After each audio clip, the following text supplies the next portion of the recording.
Ang kwentong ito ay hango sa totoong buhay. Karanasan ito ni Larry. Taong 1971, Maasin, Iloilo.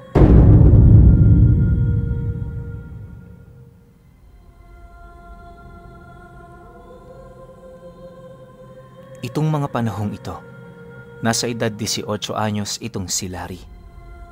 Ang pinagkakaabalahan niya noon, pagtitirador ng mga ibon sa gubat. Hindi na rin siya nag-aaral, gawa ng para sa kanya, pagsasayang lang yon ng oras. Mas pipiliin na lamang niyang magpalaboy-laboy sa kakahuyan kesa na may umupo sa silya buong maghapon. Siyempre, wala namang tutol ang mga magulang niya sa nais niyang gawin, lalo pat meron naman siyang sariling pag-iisip. Natutuwa din naman kasi yon sa kanyang ginagawa, sa kadahilan ng kapag wala silang ulam, napapakinabangan nila ang mga nahuhuli niyang ibon. Bagaman may usap-usapan sa kanilang lugar, ukol sa isang matandang babaeng naninirahan sa gubat, hindi siya nito natitinag. Naniniwala noon si Larry, walang katotohanan ang kwento ng matandang nagngangalang Barbara sa kanilang lugar. Para sa kanya, pananakot lamang yon para sa mga bata. Sa pagkakatanda niya, kinakatakutan noon sa kanilang lugar ang pangalang Barbara. Halos kaparehas na kaparehas kasi ng nangyari kay Maria Labo ang naging buhay nito. Ang pinagkaiba lang, si Barbara hindi nataga ng sarili nitong asawa. Sa katunayan, siya mismo ang pumatay sa kanyang pamilya, maging sa mga kadugo nila. Nabuhay sa puot ang babaeng yon, kung kaya't sa loob ng ilang taong pagtatago nito, nagkaroon yon ng kakaibang kakayahan. Sabi-sabi ng matatanda, sumamba sa demonyo itong si Barbara, kung kaya't nakaya niyang magawa ang ganoong karumal-dumal na bagay. Ang iba naman, pinagdududahan yung aswang, gawa ng ayon sa mga taong nakakita rito, gumagala yun sa mga kakahuyan, tapos kapag nasisipat nila ito, kusa yung naglalaho sa dilim. Bago mawala si Barbara, nakakaamoy sila ng napakabaho na sinasabayan ng kakaibang paghuni. Maraming usap-usapan ang kumakalat ukol sa babaeng yon. Pero sa lahat ng istoryang kanyang narinig, ang nagbigay lamang sa kanya noon ng takot ay ang istorya ng kanyang ama tungkol dito. Ayon sa ama niya, 2 taon nang lumipas magmula noong patayin ni Barbara ang sarili nitong pamilya, nasipat niya yung muling dumalaw sa baryo nila. Pero sa pagkakataong yon, ibang-iba na ito sa dati nitong itsura. Ang magandang pagmumuka nito noon, napalitan ng kulukulubot na pagmumuka na para bang maihahalin tulad mo sa mukha ng isang matandang mangkukulam. Punit-punit na rin ang kasuotan nito at wala na rin yung saplot pang itaas. Dagdag pa ng kanyang ama na noong nakita niya si Barbara, pagapang ang lakad nito. Diretso lang din ang tingin ng babaeng yon hanggang sa marating nito ang isang kubo kung saan naroon ang pinsan ng pinatay nitong asawa. Paglapit nito sa bahay, tumingin yun sa buwan habang nagbabanggit ng mga kataga. Matapos itong gawin ni Barbara, para itong aninong puwersahang pumasok sa loob ng bahay. Sa isang iglap, biglang namatay ang gasera ng bahay na yon at kasabay nito ang pagsigawan ng mga taong nasa loob. Ang tanging nakarinig lamang sa hiyaw ng mga taong naroon ay ang kanyang ama. Halos ilang minuto lang din ang dumaan nang muling magpakita si Barbara sa lugar na pinaglahuan nito. Pagsilay doon ng kanyang ama, tumambad sa mga mata nito ang duguan nitong katawan habang tangan-tangan ang ulo ng isang babae. Sa muli nitong pagsilay sa buwan, dahan-dahan yung nagwangis aso, sabay mabilis ang kumaripas ng takbo papalayo. Kinaumagahan noong mismong gabing yon, napansin ng ama niya wala namang nangyari sa bahay na sinalakay nito. Ang mas ikinatakot doon ni Larry ay noong inilahad sa kanya ng ama niyang yon, na hanggang sa kasalukuyan, buhay pa ang pamilyang nilipol nito. Sa katunayan, tanging ang kanyang ama lamang ang nakakaalam tungkol dito. Hindi na rin kasi yun nagpumilit pang ilahad sa ibang tao ang kanyang mga nasaksihan para na rin makaiwas. Sa kabila ng lahat ng kwentong narinig ni Larry tungkol kay Barbara, ipinagpatuloy niya pa rin ang kanyang ginagawa sa gubat. Malakas ang pananalig niya, wala na roon ang nilalang na yon. Kampante rin siyang hindi siya nito sasaktan, buhat sa wala naman siyang ginagawang masama. Isang hapon, habang nagpapahinga siya sa kanilang bahay, meron siyang nasipat na isang ibong dumaan na halos gamanok ang laki. Pagsilay niya rito, nasipat niya yung dumapaw sa isang puno malapit sa daan ng kanyang tinatahak papasok ng gubat. Alam ni Larry na malapit lang ang lugar na yon, kung kaya't ang ginawa niya, kinuha ang kanyang tirador, sabay takbo patungo sa pinaglapagan ng ibon. Sa isip-isip niya, kung nakakain ang ibon na yon, paniguradong masarap ang kanilang hapunan mamayang gabi. Makalipas lamang ang ilang minutong paglalakad, narating na nga niya ang lugar kung saan doon tumambad sa kanya ang kulay kayumangging ibon na nakalapag sa pinakamataas na bahagi ng puno ng mangga. Pagsilay niya sa kinaroroonan nito, agad naman siyang pumulot doon ng bato, sabay tirador dito. Pagtama ng bato sa ibon na yon, laking gulat na lamang ni Larry nang masipat niya yung pilit lumipad papalayo sa kabila ng bali nitong pakpak, buhat sa pagtama ng bala ng tirador niya. Maya-maya pa, tuluyan na ngang nakalayo ang ibon na yon na siya namang labis niyang ikinahinayang. Malakas ang kutob noon ni Larry, magtatago ang ibon na yon sa looban ng gubat, kung kaya't susubukan niya yung hanapin kinabukasan pagpasok niya roon. Nang akmang aalis na siya sa lugar, bigla naman siyang napatingin sa kanyang likod matapos niyang maramdaman na parabang may taong nakatingin sa kanya. Pagsilay niya sa isang puno, laking gulat na lamang niya nang masipat niya ang isang babaeng hubot-hubad, kulukulubot ang balat at halos butot balat na. Pagtitig nito sa kinaroroonan niya, dahan-dahan itong itinaas ang kaliwang kamay nito na parabang nais siya nitong makuha.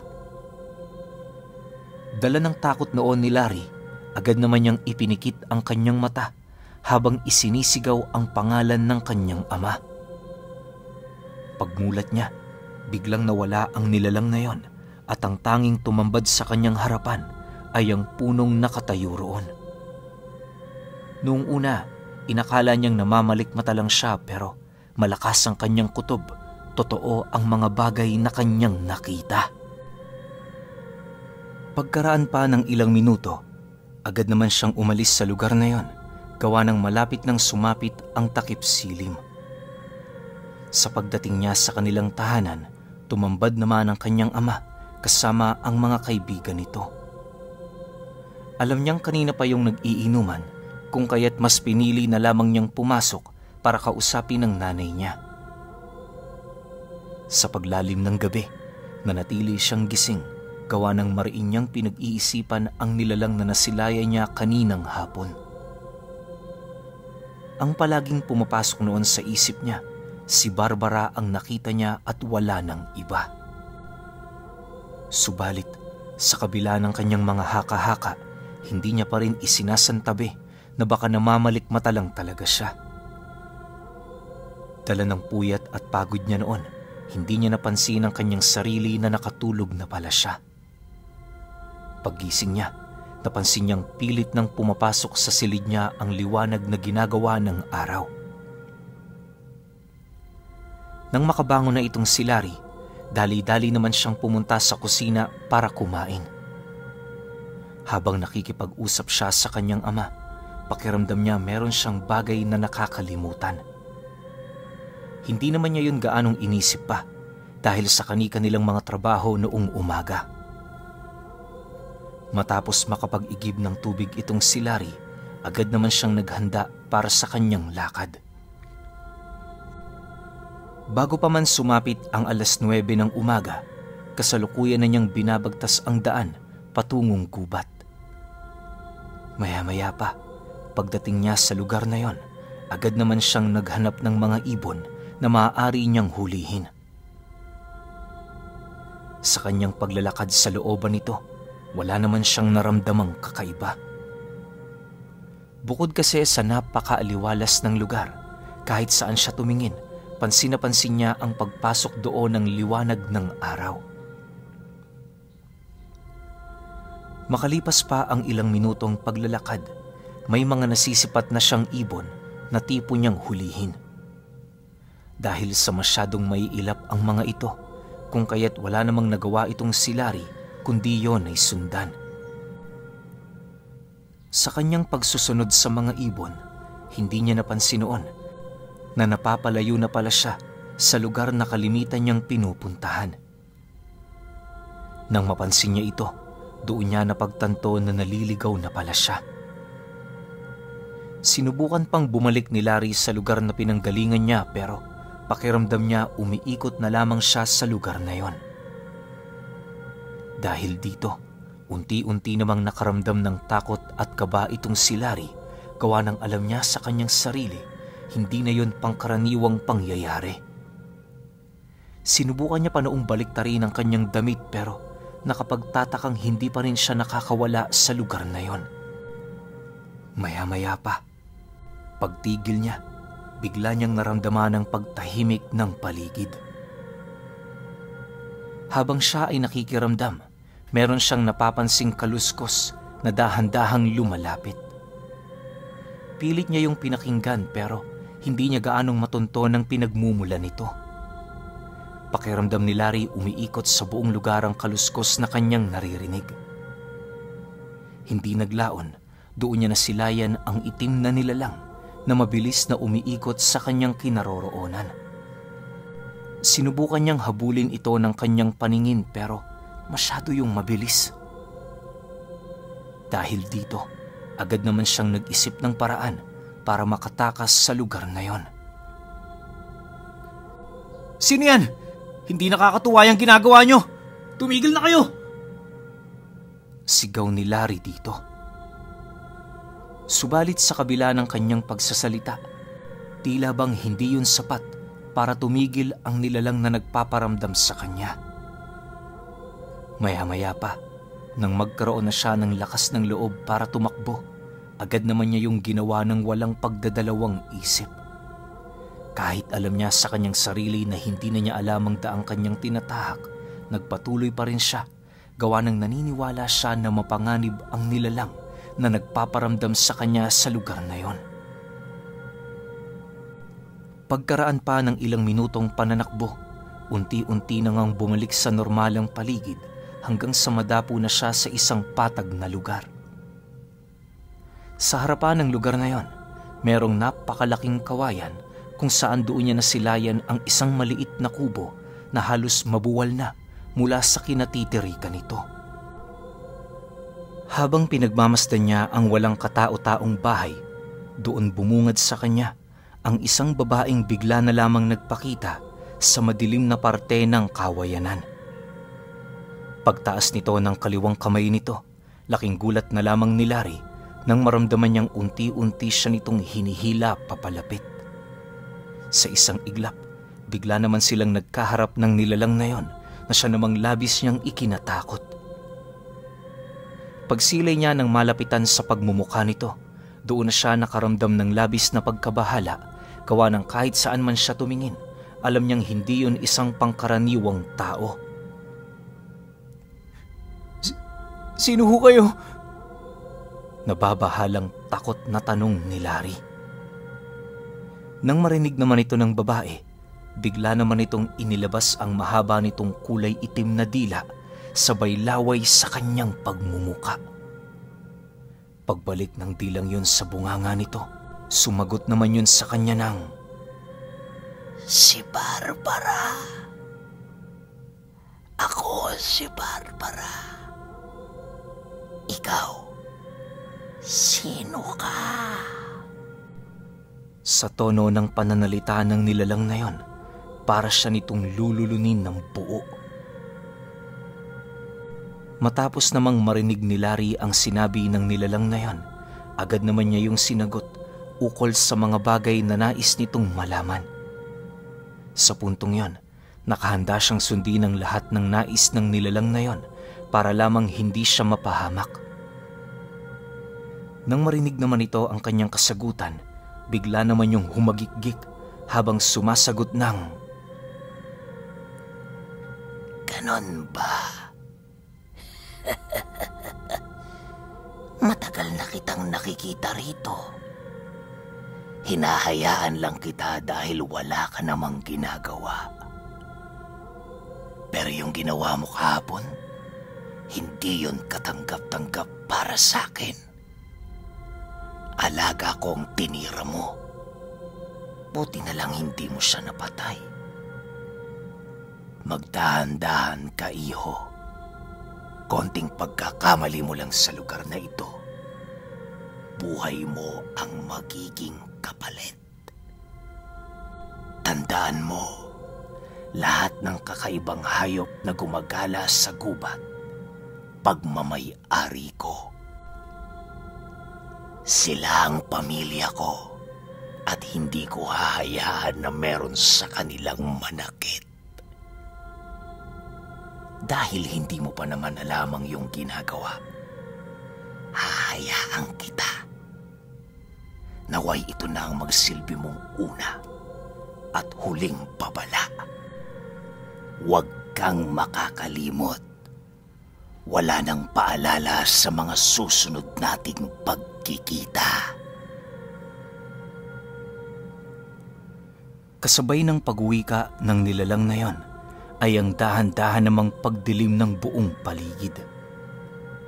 Sa muling pagbalik ng ulirat ni Larry, nasipat na lamang niya ang kanyang sarili na nakahiga sa labasan ng gubat. May dala-dala rin siya noong isang maliit na ibon na kalimitan niyang nadarakip sa lugar na yon. Matapos naman niyang mapagtanto na ligtas na siya, agad naman niyang tinahak ang daan pabalik sa kanilang tahanan.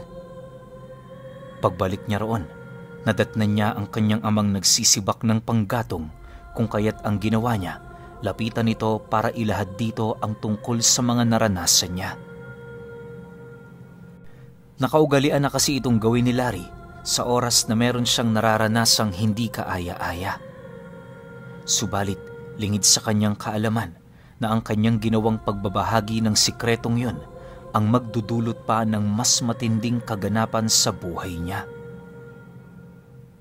Matapos itong malaman ng kanyang ama, dali-dali naman yung tumungo sa mga kaibigan nito.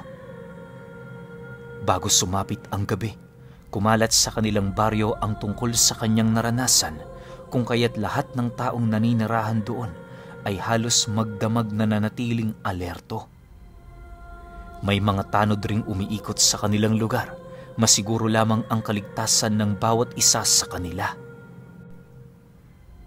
Sa paglipas ng mga araw, nanatili namang payapa ang kanilang lugar hanggang sa sumapit ang ikalawang kabilugan ng buwan. Sa pagkakatanda noon ni Larry, Biyernes yon, mag-aalas 8 ng gabi. Habang nagiinuman ng kanyang ama kasama ang mga barkada nito, bigla naman niya yung narinig na nagsigawan, sabay takbo papaloob ng kanilang bahay. Dahil sa pangyayari, dali-dali namang pumunta si Larry sa kanilang sala at doon niya yun nakitang abalang-abala sa pagmamasid sa labas ng bahay nila. Makalipas pa ang ilang minuto, nakarinig sila ng isang malakas na pag-atungal na siya namang sinabayan ng mga alulong ng aso. Sa puntong yon, alam ni Larry na meron ng kakaibang mga nangyayari, kung kaya't ang ginawa niya, humanap din ng butas na mapagsisilipan niya. Pagsilay niya sa labas ng kanilang bahay, doon niya nasilayan si Barbara, kasama ang mga dambuhalang ibon nitong alaga. Nanlilisik din ang mga mata nito habang dahan-dahan niyong gumagapang sa lupa. Ang mas labis niya pang ikinatakot sa nilalang na yon ay noong masipat niya ang dila nitong sumasayad sa mga damo na dinaraanan nito. Lahat ng damong malapatan ng laway ni Barbara biglang nangingitim, indikasyon na meron itong lason. Nang akmang papasok na ito sa bakuran ng bahay, laking gulat na lamang nila nang masipat nila ang mga kasama nitong ibon na mabilis na lumipad papaitaas. Pagbulusok nito papaibaba, naglikhayo ng malakas na kalabog sa buong bahay nila na siyang naging sanhi upang maalarma ang kanyang ama maging ang mga kasama nito. Kahit lasing ang mga taong yon, nagpumilit yung kumuha ng kanilang mga armas bilang paghahanda sa muling pagsugod ng nilalang. Mabuti na lang talaga, maraming tabak si Larry noon, gawa ng paiba-iba ang ginagamit ng ama niya sa trabaho nito. Matapos nitong mabigyan ng mga sandata ang mga kaibigan nito, nagdesisyon yung lumabas ng bahay para kaharapin ang mga nilalang na yon. Sumama na rin itong si Larry nang sa gayoy maipakita sa nilalang na hindi rin siya roon natatakot. Sa paglabas nila sa kanilang tahanan, tumambad yun sa kanilang nakangisi habang nananatiling nakalapat ang dalawang kamay nito sa lupa. Pagtitig ni Barbara sa kanya, nag-aangil naman yung nagwika ng, "Hindi ka pala nadala sa mga babala ko. Kung gayon, hangad mong ubusin ko rin ang pamilya mo." Nang marinig naman ng ama ni Larry ang sinabi ng nilalang, hindi na ito nagdalawang isip na sumugod dito. Kahit alam nilang may hindi pangkaraniwang lakas si Barbara, pilit nila yung pinagtulungan hanggang sa hindi naglaon, tumulong na rin ang mga alaga nitong ibon. Halos ilang minuto lang noon ang dumaan, nabalot ng hiyawan ang kanilang tahanan, na siya namang unti-unti nang napapansin ng kanilang mga katabing bahay. Pagsilabasa ng mga ito dala-dala ang kanilang mga sulo, doon pa lamang unti-unting naalarma itong si Barbara. Nang akmang tatakbo na yun papalayo, buong puwersa naman itong binato ng kanyang ama ng kutsilyo na siya namang dali-daling bumaon sa likod nito. Subalit sa kabila ng nagawa nitong pinsala sa likod ni Barbara, hindi pa rin yun sapat para mapigilan nila ang nilalang na yon.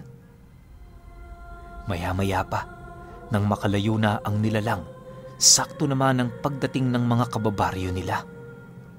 Panayang pagtatanong ng mga ito kung ano ang nangyayari na siya namang kampanteng sinagot ng kanyang ama. Matapos malaman ng kanilang mga kababaryo ang tungkol sa pagsalakay ni Barbara, araw-araw na nilang nilibot ang buong gubat. Hindi na nila yon binigyan ng pagkakataon na makapagpagaling pa, sa kadahilanang naniniwala sila magdudulot lamang yon ng karagdagang salot sa kanilang lugar. Sa halos isang buwan nilang paglilibot sa gubat, tinabas nila ang lahat ng punong hindi tinatagusan ng araw nang sa gayoy masigurong wala na yon doong pagtataguan. Sinunog din nila ang malawak na kawayanan na siyang itinuro ni Larry na pinamamahayan nito. Dahil sa kanilang ginawa, parang bula namang naglaho si Barbara sa kanilang lugar. 3 buwan lang noon ang lumipas, wala na yung naging paramdam.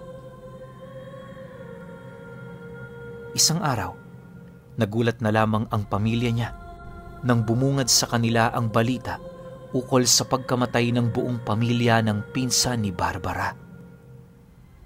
Matapos malaman ni Larry ang tungkol doon niya napagtanto ang minsang ibinahaging istorya ng kanyang ama. Maaaring kaya napaslang ang mga taong yon dahil sa kawalan ng bisa ng sabulag ng nilalang na patuloy na ibinibigay dito. Maaaring kaya nawala ito ay dahil sa tuluyan ng lumayas si Barbara sa kanilang lugar, o kung hindi naman, nang hina ng husto ang katawan nito. Dahil sa pangyayaring yon, Nagbigay yon ng magandang senyales para sa kanilang pamilya. Naniniwala ang kanyang ama, ang pagkamatay ng pamilya ng pinsan nito ay ang hindi maipagkakailang patunay ukol sa katotohanang lumayas na si Barbara sa kanilang lugar. Sa paglipas pa ng mga taon, iniwasan na ni Larry ang gubat. Medyo natatakot na kasi siya roong pumasok, gawa ng kung nagkataong naroon pa rin si Barbara sa lugar na yon, paniguradong hindi na siya nito bubuhayin. Ang tanging pinagkakaabalahan na lamang niya noon ay ang pagtulong sa mga gawain ng kanyang ama. Nang dumating na rin sa puntong nagkapamilya na siya, lumipat na sila ng baryo, gawa ng yon ang gusto ng kanyang asawa. Pero alam niyo ba, na kahit malayo na siya sa kanilang lugar, hinding-hindi pa rin niya malilimutan ang kwentong kahalintulad ni Maria Labo na si Barbara.